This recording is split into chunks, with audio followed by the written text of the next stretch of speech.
दोस्तों काफ़ी पहले की बात है। हम स्कूल जा रहे थे साइकिल से। तो हमने देखा कि हमारे आगे करीब आधा किलोमीटर आगे एक लड़का काफ़ी तेज़ी से जा रहा था साइकिल से ही। तो हमने सोचा कि कैसे मैं इससे पीछे हो सकता हूँ और इसको तो हम ओवरटेक करेंगे, इसको तो हम हरा देंगे, इसको तो पछाड़ ही देंगे। और ये करके हमने तेज़ तेज़ साइकिल चलाना शुरू किया और 100 मीटर बीते, 200 मीटर बीते, 500 मीटर बीते और वो आगे चला जा रहा था और हम पीछे जा रहे थे। हम थोड़ा सा लेकिन उसके करीब आने लगे थे। और फिर जब हमने देखा कि करीब 100 मीटर वो रह गया है लड़का, तो हमने बहुत ज़्यादा एनर्जी लगा दी, पूरी एनर्जी अपनी ताकत उसमें झोंक दी उसको ओवरटेक करने के लिए। और थोड़ी देर में हमने उसको ओवरटेक कर दिया। और वो खुशी मेरे लिए ऐसा था कि जैसे हमने कोई मैराथन जीत लिया हो, कोई बहुत बड़ा अचीवमेंट हासिल कर लिया हो। क्योंकि यहाँ पे ये था कि हमने किसी को पछाड़ दिया। लेकिन हुआ क्या, एक तो हमें इतनी सारी खुशी हो रही थी, लेकिन जो लड़का वो साइकिलिंग कर रहा था हमारे आगे आगे और अभी पीछे हो गया, उसको तो पता भी नहीं चला कि हम उससे रेस कर रहे हैं, उससे कंपटीशन कर रहे हैं। इस प्रोसेस में क्या परेशानी हो गई कि हमें जाना जहाँ था वो काफ़ी पीछे ही छूट गया। क्योंकि हमारा सारा का सारा फोकस था कंपटीशन पे, सारा का सारा फोकस था दूसरे को पीछा करने में। उस चक्कर में क्या हुआ कि मेरा सारा का सारा फोकस उसी तरफ चला गया और मुझे जिस गली में मुड़ना था, बाएं मुड़ना था, वो हम भूल गए। फिर क्या हुआ, फिर वापस आए करीब 1-1.5 किलोमीटर और फिर वापस अपने डेस्टिनेशन पे गए। तो दोस्तों क्या होता है कि कभी कभी यहाँ पे दूसरों से कंपटीशन के करने के चक्कर में, दूसरों से कंपैरिजन के करने के चक्कर में, जो हमारा खुद का गोल होता है, जो हमारी खुद की डेस्टिनेशन होती है, जहाँ हमें खुद जाना होता है, जहाँ से हमें खुशी मिलती है, जो चीज़ हमें करनी होती है उसको हम मिस आउट कर देते हैं। और हम अपने आप को पूरी तरह से केंद्रित कर लेते हैं कि कैसे हम दूसरों से compete करें, कैसे दूसरों को पीछे करें, कैसे दूसरों की नज़रों में हम आगे हो जाएं। तो ये हमारा फोकस रहता है। अब यहाँ पे मैं एक एग्जाम्पल आपको देता हूँ दोस्तों।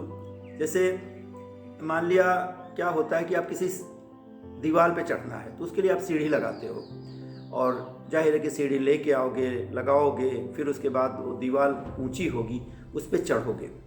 आप चढ़ते हैं किसी दीवार पे सीढ़ी लगाने के बाद, और उसके बाद जब दीवार पे छत पे ऊपर चढ़ जाते हैं तो पता लगता है कि नहीं, मैं तो गलत दीवार पे आ गया। अब आपका टाइम, एनर्जी, आपके रिसोर्सेज सारे वेस्ट हो गए। सबसे इम्पॉर्टेंट चीज़ है कि टाइम यहाँ पे आपका वेस्ट हुआ। फिर क्या करोगे, आप दोबारा से सीढ़ी लगाओगे जहाँ पे सही जगह पे जाना है, और वहाँ पे जाने के लिए फिर आप वही टाइम, एनर्जी और रिसोर्सेज आप अपना लगाओगे, तब अपने सही जगह पे चले जाओगे, जा पाओगे। तो दोस्तों यहाँ पे ये चीज़ मैं कहना चाहूँगा कि instead of comparing, instead of competing with someone, आपको जो करना है, जो आपको सूट करता है वो चीज़ करो। जो चीज़ आपको करना चाहिए वही करो। दूसरों की देखा देखी नहीं कि आपने अपने दोस्तों को, अपने फ्रेंड्स को, अपने कलीग्स को, कोवर्कर्स को, उनसे कंपटीशन करने का कोई फ़ायदा नहीं है। अपने फैमिली मेम्बर से, उनसे कंपटीशन करके आपको क्या मिलेगा? सिर्फ यही कि आप दिखाना चाहते हो कि तुम उनसे ज़्यादा इम्पोर्टेंट हो, तुम उनसे ज़्यादा सक्सेसफुल हो।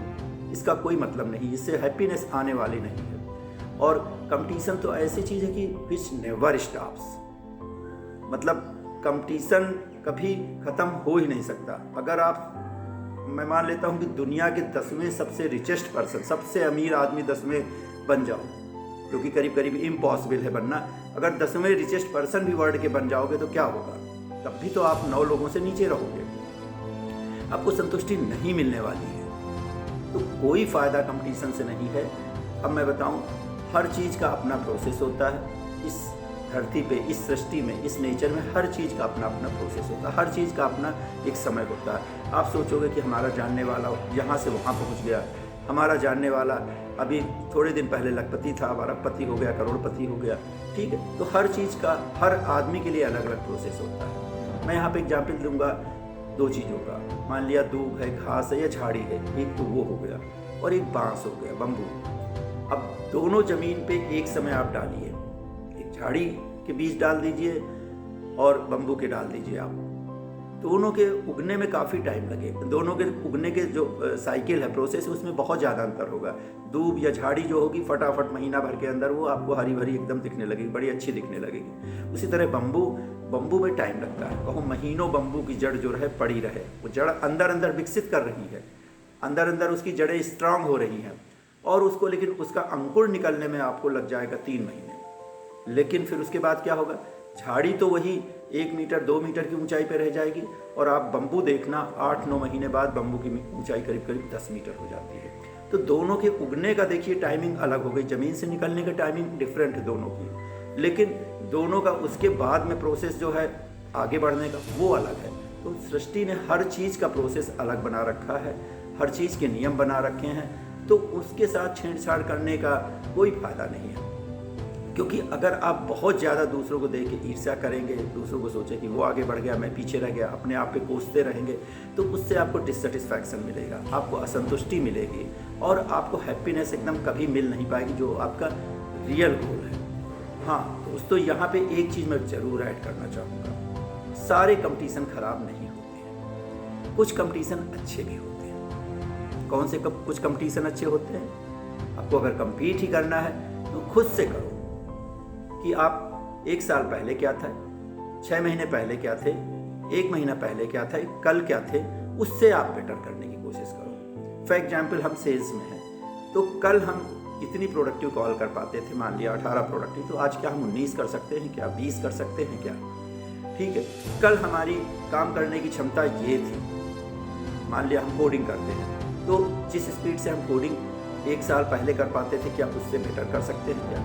जो हम पहले थे, अपने आप को देखो कि क्या आप पहले से बेटर हुए हैं क्या? अपने आप से कंपटीशन करो। पहले क्या आप जिस स्पीड से कोई चीज़ करते थे, क्या उस स्पीड से या उतनी उस दक्षता से बेहतर दक्षता आपने हासिल कर ली है? तो ये चीज़ आपके लिए बहुत ज़्यादा इम्पॉर्टेंट है। तो यहाँ पे आपको कम्पीट करना है अपने खुद के गोल से, अपने खुद के विजन से। आपका एक गोल है, एक विजन है, उसको आप ध्यान में रखिए और कम्पीट करिए, और सृष्टि के जो नेचर है उसके नियम को फॉलो करिए। हर कोई बराबर नहीं है, हर चीज़ इस सृष्टि में, अगर आप किसी पेड़ के 2 पत्ते निकाल के देख लीजिए तो वो दोनों एक जैसे नहीं हैं। 2 दूब यानी ग्रास की जो ब्लेड्स होती हैं वो कभी एक जैसी नहीं हो सकती है। तो आपका साथी आप जैसा नहीं हो सकता, आपका फैमिली मेम्बर आप जैसा नहीं होता, आप उसके जैसे नहीं हो सकते हैं। तो एकदम स्टॉप करिए कंपेयर करना, अपने आप से compete करिए, अपने आप को बेहतर बनाइए, अपने गोल को, अपने विजन को सृजन करिए, उनको जिए और उनको अचीव करिए। थैंक्स गाइस, फिर मिलेंगे अगले हफ्ते। Bye bye.